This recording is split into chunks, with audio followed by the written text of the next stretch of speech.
اینجا هم صحنه برج بانکاک چاینا رو داریم در شب، جایی رو که احتمال میدیم بروسلی اینجا دفن شده باشه.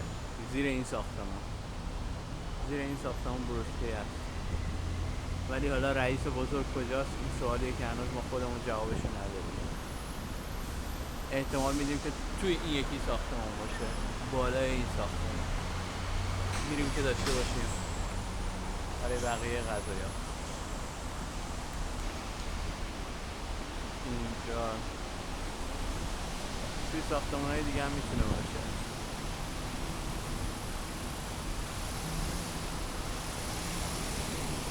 ولی میگن خانواده‌اش توی اون شهر زندگی میکنن. خیلی قضیه پیچیده تر از اونی که فکرشو میکرده.